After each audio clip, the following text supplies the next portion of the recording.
This is my bike and kit check for an ultra endurance race I'm doing in Switzerland. It's the Tour de Station Ultimate 1000, 1,000 kilometers and a triple Everesting, 27,000 meters.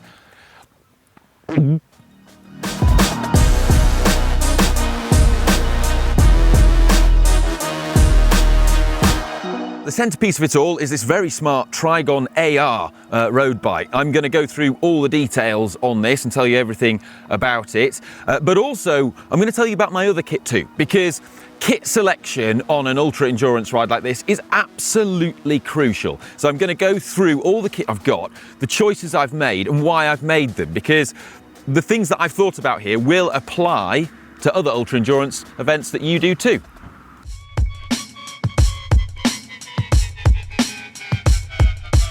Before I crack on though, if you want to see how I actually get on the ride itself, we've got a video on GCN main channel documenting it, but for a much more in-depth look with loads more of the beautiful scenery captured and loads more information, we have a GCN Plus documentary too available on GCN Plus, so make sure you check that out. And if you like this kind of content and what we do, then please subscribe, as it really helps. To make this challenge possible and be able to come out here and film it, Trigon have kindly partnered with us for it. So this is a very nice Trigon AR. AR stands for all round. Now, if you're not familiar with Trigon, they're a Taiwanese brand and they happen to make very high-end carbon bikes for a lot of prestigious brands, and have now started to decide to make their own frames, and this is one of them. Now, I'm not at liberty to say who these high-end prestigious brands are, but you've definitely heard of them, and well, there is this thing called Google.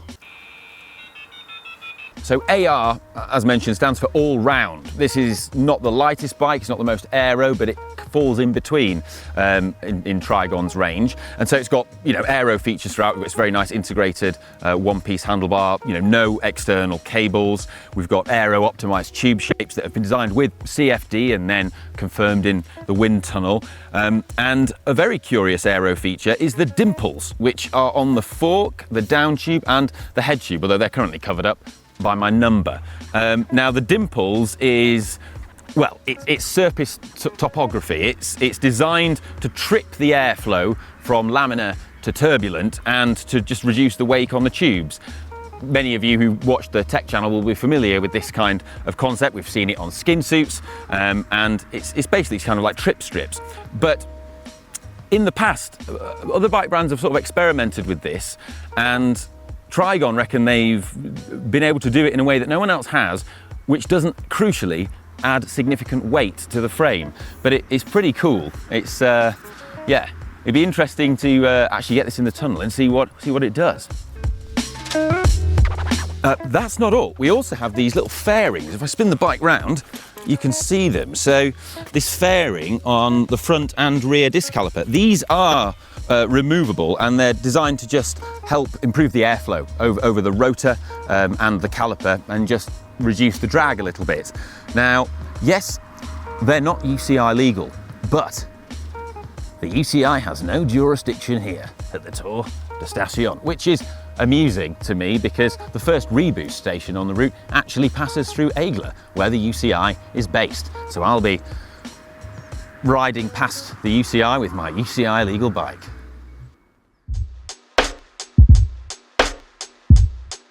But as mentioned, if you did want to make the bike UCI legal, you can just remove the fairings. It's easy to do. The cockpit, though, is I think it's my favourite bit. So it's a very smart one-piece integrated bar and stem from their sort of sister brand called BlackTech, and it's available in a whole range of different sizes, like every size you can want. I've got the size specified, which is my specific size. So nice, narrow 38 centimetre bar and 120 millimetre stem. And the best bit about it is it's got, as standard, it comes like this, with these integrated climbing shifters, really neatly tucked away on the tops. And on a challenge like this, where I've got so much climbing to do, I've been training on this bike, and I found that I have my hands there all the time, more so than I ordinarily would, because I've got that ability to change gear on the tops. I love the climbing shifters on the bar there. I've also set up my Di2 levers with the buttons programmed on the top as well. So when I'm in an aero hoods position, I can change gear just by pressing the hidden button on the top as well. You'll also notice that I've got the out front mount that comes with this cockpit with my Wahoo Roam on there with the route. That's crucial. And I've also got a couple of lights on here, including Cy Richardson's Strada Exposure, which he's very kindly lent me. And that I've attached on via this GoPro mount underneath the out front mount there. So that's very neatly stowed away there and should illuminate the descents, because I'm planning to ride through the night for the first time in my life.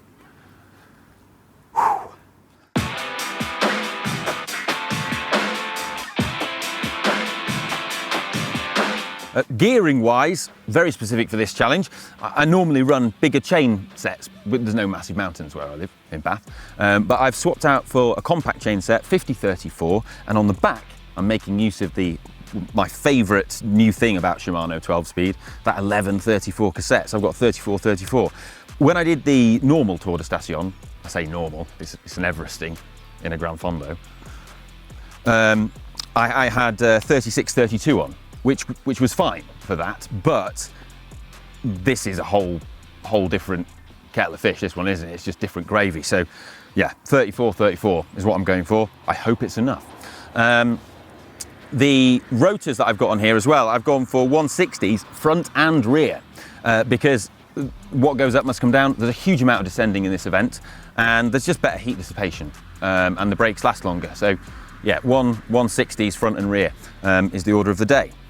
Oh, and also, wax chain patrol. Of course it is, I waxed it myself. Good old Silker on there.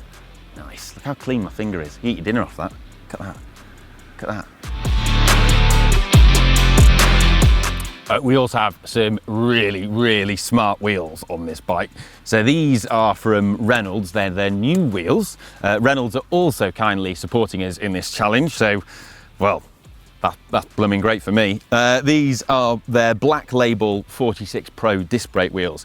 They're the latest top-end wheels from Reynolds, and as the name suggests, 46 millimeters deep. So a good all-rounder for this kind of challenge. Crucially though, they're also very light. They're tubeless and they're 1397 grams a pair. They also have some beautiful hubs, like real engineering porn. So these are their Torch road hubs. They're 100% CNC machined. They've got 6 degrees of engagement on that rear hub and a 3-pull ratchet mechanism. Let's free hub sound check it. This is going to be a good one.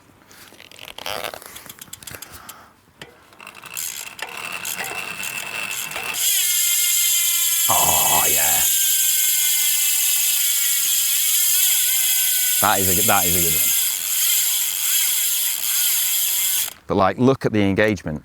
See that? Like, hardly move the crank. See? It's just like pick up straight away. Oh, so nice.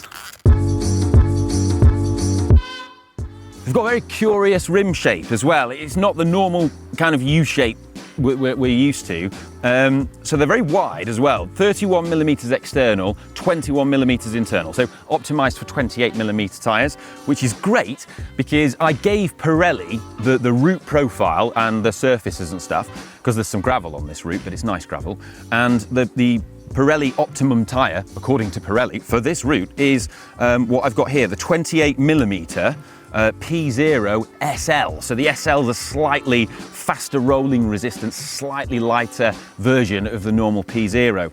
Also got them set up tubeless with Silka sealant in there. The wheels come tubeless ready and they're taped as well.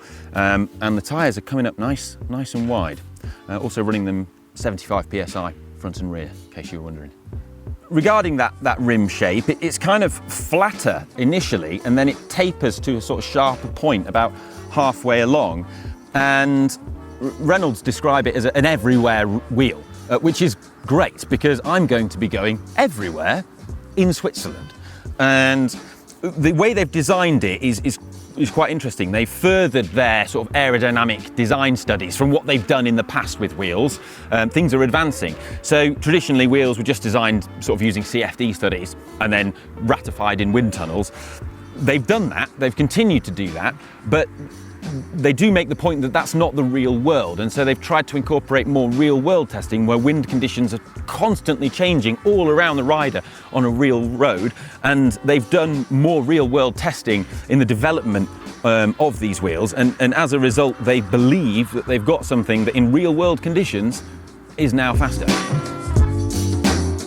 And a large part of that is due to the stability that they say they offer. So it's that classic thing of just not being as twitchy. And on an ultra endurance ride, I feel that that's going to be crucial because your brain can fatigue you too. So if I'm having to concentrate constantly by correcting the wheel because it's getting caught in the wind, that's going to be mind fatiguing. But also when I get really tired, if my wheels are twitching, that could be really bad, you know, and for handling and stuff, and just stress you out. So anything for an easy life.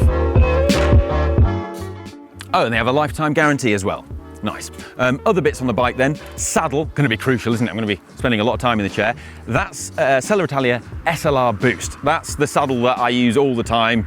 I got fitted to that. That was when I did a Selle Italia bike fit, and I've never looked back since. It's on all my bikes. I use it on everything. It's great. I'm hoping it serves me well in this ride. This is going to be the ultimate test of that saddle. And then I've got my bottles, which you may have noticed are very large. They're 950ml bottles, elite ones, and that allows me to carry a lot more fluid and 160 grams of carbs in each one, potentially, which is crucial for fueling and hydration. And although they weigh twice as much with all their fluid in them, compared to a 500ml bottle, I actually did some calculations and worked out that the time to stop and fill up the bottles is going, and even if on a stream on the side of the road, is actually going to take more time stopping, refilling, and getting going again, even on a climb, than if I didn't stop and just had heavier bottles that I'm drinking. So there you go. Plus, hydration is going to be absolutely crucial on this event. I can't allow myself to get dehydrated, so that's what I'm doing. So this event is semi-supported, which is great for someone like me who's never done an ultra endurance event, and maybe you too. It means you don't have to carry absolutely everything because there are reboost stations strategically positioned on the route. There's 7 of them, and there you can have a support crew, or you can have bags sent to those reboost stations and receive support there. You can't receive support on the course, but you can at the reboost stations. So I've got a bento box to make sure I can carry enough food to get from one reboost to the next, because I can carry a lot more food in there. So in here, I've got a load of beta fuel gels and beta fuel jellies, because there's so much sort of carbs in here. Hopefully that'll keep me going. In the bento box as well, I've also got a power bank, and that's so that I can keep my, got the cable coming out the front here, so I can pull that, and that's so I can charge my Wahoo on the go, and also a light if I need to as well. On the stem, you may have noticed I've actually got where the reboost stations are on a nice sticker provided by the organisers. In the back, I'm carrying a larger bag than usual, so this has got all my puncture replacement stuff, all my spares and bike maintenance stuff in there. I'm also going to put clothes in here. Because I'm planning on riding at night through mountain passes. It can get pretty cold, so we'll have some extra clothes in there. Also a few other things, like I'm carrying an emergency space blanket, and I have the transponder provided by the organisers because there's dot watching in this event. One thing I did want to discuss is just the bags and why I've got these particular bags. So, bento box, great, because there's loads of easy access into food and stuff, and it doesn't have much of an aero penalty. It's behind the stem, and you can have a cable going into your devices from a power bank. That's great.